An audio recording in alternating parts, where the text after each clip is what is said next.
This is Alexandra Hudson with Civic Renaissance, and I am here in beautiful Arezzo. And this is a very special town because it is the birthplace and home of many really significant figures from the Italian Renaissance. For example, I'm standing at the home, the historic home of Francesco Petrarca, or Petrarch as he is known. And Petrarch he lived in the early 1300s to the late 1300s, and he was the father of Renaissance humanism and kind of started the Italian Renaissance. He's credited with starting the Renaissance by rediscovering a slew of Cicero's letters that helped kickstart the Italian Renaissance. And he was kind of the first tourist, Petrarch was. He loved traveling around and book hunting. He would travel around and find old texts and old manuscripts, and he was an early father of philology, which was finding original manuscripts and comparing them to have the most accurate depiction of what a certain text, classical text, was. And so Petrarch is someone who's very special to me. His curiosity, his love of learning, his life of the mind, and his Christian faith helped catalyze an incredible period of renewal, intellectually, morally, culturally, civically, in Italy, but also all across Europe, to help ushering in this new era. Petrarch also coined this term, the Dark Ages, interestingly enough, and of course modern historians, especially historians of the Middle Ages, would dispute that the Middle Ages were dark. They were, of course, very intellectually vibrant in their own right, but Petrarch actually criticized the institutions, the academy, the intellectuals of his day for losing sight of what was the purpose of an education, what was the purpose of learning. It wasn't just about filling our heads with knowledge, and it wasn't about institutions or bureaucracies. It was about cultivating a lifelong curiosity and a life of the mind, and living a life of virtue and morality. And interestingly enough, so Petrarch represented this first wave of humanism. Again, humanism was this ethos that wanted to cultivate the fullness of our humanity and reflect on all that it meant to be human, and really validated life on earth and cultivating and beautifying life on earth. As we know, the Renaissance produced some incredible works of architecture and art, and this disposition, this ethos of humanism, was very important to those achievements in art and architecture and design and other realms as well.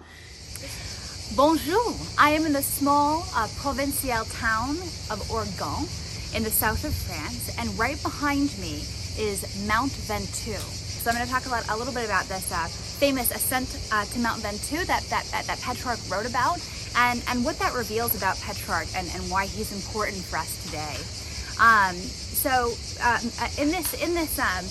The story behind the ascent to Mont Ventoux is that he and his brother are hiking up this mountain behind me, and he says his brother took the shorter, easier path directly up the mountain, but I, Petrarch says, took the road less traveled. I took the circuitous, rougher route up the mountain, but it was the more rewarding route, he says. And he says that one time he's hiking up the mountain and he stops and looks around at the beautiful view that I'm now looking at. This is of the south of France, of Provence. It's absolutely magnificent. And he says that while he was looking through his thoughts, he was turning his attention to some terrestrial objects that lay before me, raising my soul, he says. As I had done my body to higher planes, it occurred to me to look at a copy of St. Augustine. So he pulls out his copy of St. Augustine's Confessions, and he decides to open the book and look at the first passage that his eyes fall on.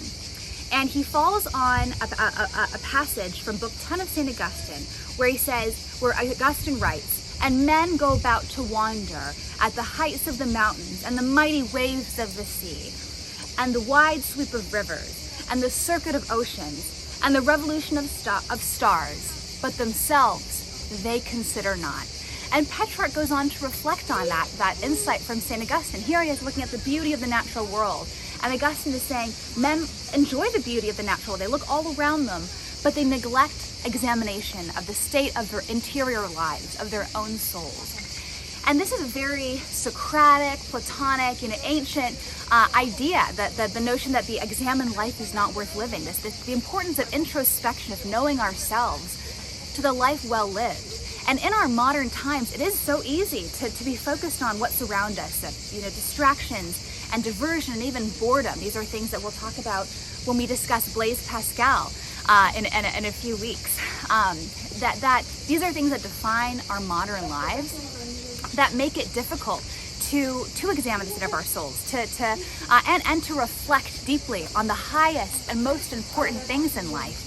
But they're essential. They're encountering the highest things, reflecting on the highest things. They are essential to the life well lived. And Petrarch reminds us of that. Petrarch, again, is someone who, I call him my best friend, who died 708 years ago today. He was born in 1304, July 20th, and today is July 20th. So it's very exciting to be in this very special place where Petrarch was. And Petrarch reminds us of the importance of the great conversation. He was conversant with the ancients. He loved Cicero. He loved Augustine. And he loved book hunting. He was, again, the first tourist, and he would scour old libraries and monasteries looking for old texts that he could fall in love with and revive and share with others. And Petrarch had a zealously optimistic vision of the future. He thought that he was living through the Dark Ages. He was living through a time of pestilence, of plague, of corruption. We're very close to Avignon, where Petrarch grew up. He spent time in very close proximity to the papacy and saw firsthand the corruption of the church of his day. And he was very disillusioned by the main institutions of his day, and he had a zealously optimistic vision for a better way of life, a way of life defined by morality, virtue, the life of the mind, of curiosity, of the great conversation.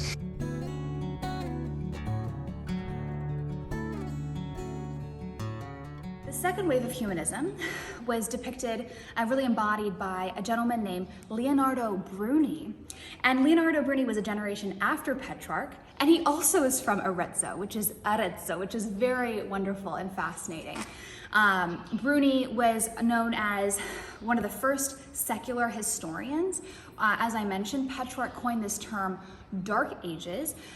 Bruni kind of picked that concept of up, and he kind of coined the term of classical history, Dark Ages or Middle Ages, and then the present, and this sort of like secular tripartite theory of history that he was famous for that. And civic humanism, again, important to the project of civic renaissance, the project and community that you're a part of. It wanted to take the ideas, the wisdom of the past, and not just be content knowing them, but wanted to apply them to our lives here and now, and improve our public square and make our lives better. And so that disposition of that ethos of civic humanism, again, this second wave of humanism, a generation after Petrarch, again, that Petrarch started, is very important to me, and was a very significant kind of intellectual movement in Italy. Lastly, Gregorio Vasari. He was an artist himself, and also kind of the first art historian, also from Arezzo, amazingly enough. His home is here, his historic home. And Vasari was known for his famous biographies it's called the lives of famous sculptors and painters and artists. So Michelangelo, Da Vinci, Raphael, he has biographies of all of them. And again, first art historian, he tells the story of their lives and their achievements and what made them tick, their influences, very amazingly. Other people famous from Arezzo, Guido Monaco, he invented the music note. And so this is just a really special place, this Arezzo. It's kind of off the beaten path. We're about an hour south of Florence. People go to Florence for the Uffizi and the Accademia to see Botticelli's Birth of Venus and Michelangelo's David, which are striking and beautiful, and you should see them. But there's also so much more to see outside of Florence, and to be at this historic place that the foundations of this home, this structure was built in the 1500s, but it's on a foundation that was built in the 1200s, and so that was Petrarch's home. And it's amazing to be here and walk streets, walk in the footsteps of incredible people that help make our world better and more beautiful, like Petrarch, like Leonardo Bruni, like Gregorio Vasari, and so really wonderful to be here, and I hope you've enjoyed this. Thanks for listening.